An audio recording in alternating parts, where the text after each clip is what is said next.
ബിസ്മില്ലാഹിർ റഹ്മാനിർ റഹീം. അൽഹംദുലില്ലാഹ്. അല്ലാഹുമ്മ സ്വല്ലി അലാ മുഹമ്മദ് വഅലാ ആലിഹി വസഹ്ബിഹി അജ്മഈൻ. അമ്മാ ബഅദ്. നജസ് വൃത്തിയാക്കിയ വെള്ളം വീണ്ടും ഉപയോഗിക്കാൻ പറ്റുമോ?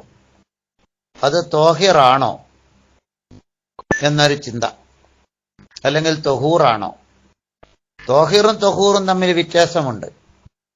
തോഹിറാകുമ്പോ സ്വയം ശുദ്ധിയുണ്ട്, മറ്റൊന്നിനെ ശുദ്ധിയാക്കാൻ പറ്റാത്തതിന് തോഹിർ എന്ന് പറയും.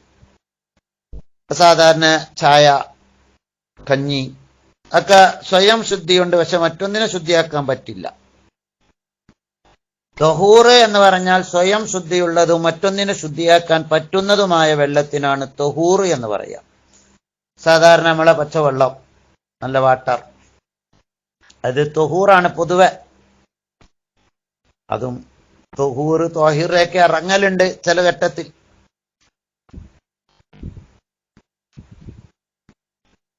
നജസ് ശുദ്ധിയാക്കിയ വെള്ളം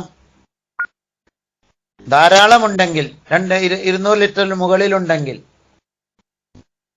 അല്ലെങ്കിൽ കുളത്തിലെ വെള്ളമാണ്, അല്ലെങ്കിൽ വലിയ ടാങ്കിയാണ്, അങ്ങനെ ധാരാളം വെള്ളമുണ്ടെങ്കിൽ അത് കുഴപ്പമൊന്നുമില്ല.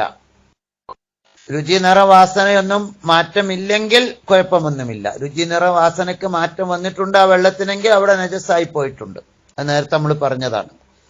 ധാരാളം വെള്ളം, ഇനി 2 കൊല്ലത്തിൽ താഴെയാണ് വെള്ളമെങ്കിൽ, ഒരു 2 ബക്കറ്റോ 3 ബക്കറ്റോ 1 ബക്കറ്റൊക്കെ വെള്ളമാണ് ഉള്ളതെങ്കിൽ കുറഞ്ഞ വെള്ളമാണ്. അങ്ങനെ നജസ് വൃത്തിയാക്കിയ വെള്ളം, പക്ഷെ അവിടെ ആ നജസ് വൃത്തിയാക്കുമ്പോൾ ഒലിച്ചിറങ്ങുന്ന വെള്ളം, അതിലും നജസ് ചേർന്നിട്ടുണ്ടാവാം, കാട്ടത്തിന്റെ അവശിഷ്ടങ്ങളുണ്ട്.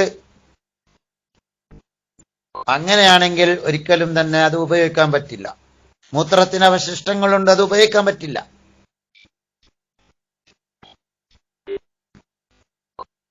പക്ഷേ നജസ് കഴുകുന്ന വെള്ളം, അവസാനത്തെ വെള്ളമൊക്കെ ഉണ്ടാവില്ല, നജസ് കഴുകിയ അവസാനത്തെ വെള്ളം, ആ സ്ഥലം അതോടുകൂടെയാണ് ശുദ്ധി വരുന്നത്.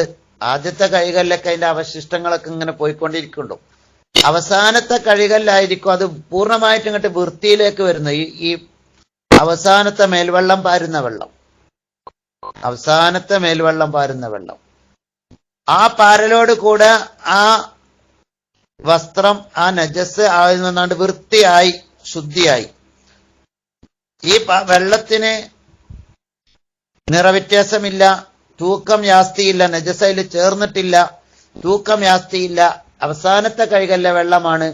അതോടുകൂടെ ആ സ്ഥലം അല്ലെങ്കിൽ ആ വസ്ത്രം ശുദ്ധിയായിട്ടുണ്ട്, രുചി നിറവാസനയൊക്കെ പോയിട്ടുണ്ട്. ഈ വെള്ളത്തിനാണെങ്കിൽ രുചി നിറവാസനൊന്നും ബാധിച്ചിട്ടില്ല. ഈ വെള്ളത്തിന്റെ തൂക്കം നേരത്തെക്കാട്ടി കൂടുതലായിട്ടില്ല.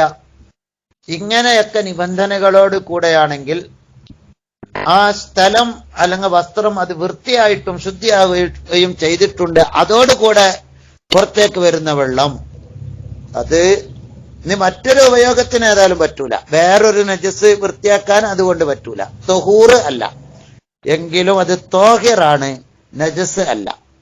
അവസാനത്തെ കൈകല്ല വെള്ളമാണ് പറയുന്നത്. ആദ്യത്തെ കൈകല്ല വെള്ളം ചിലപ്പോൾ അതിന്റെ അവശിഷ്ടങ്ങൾ ഉണ്ടാകും. ഈ സ്ഥലം അല്ലെങ്കിൽ വസ്ത്രം ശുദ്ധി ആകണ മുമ്പായിരിക്കും അവസാനത്തെ കൈകല്ലേക്കാര് ശുദ്ധിയായിട്ടുണ്ടാകുക. അപ്പൊ ആദ്യത്തെ കൈകല്ല വെള്ളം ഒരിക്കലും തോഹിറല്ല, അത് നജസ് തന്നെയാണ്. ഇതാണ് ഉസാലത്ത്, മുത്തനജിസ് കഴുകിയ വെള്ളത്തിന്റെ വിധി, അതിന്റെ വിവരണം എന്ന് മനസ്സിലാക്കുക. അത് നമ്മൾ പഠിക്കേണ്ടതാണ് എന്ന് ഓർമ്മപ്പെടുത്തുന്നു. അസ്സലാമു അലൈക്കും വറഹ്മത്തുള്ളാഹി.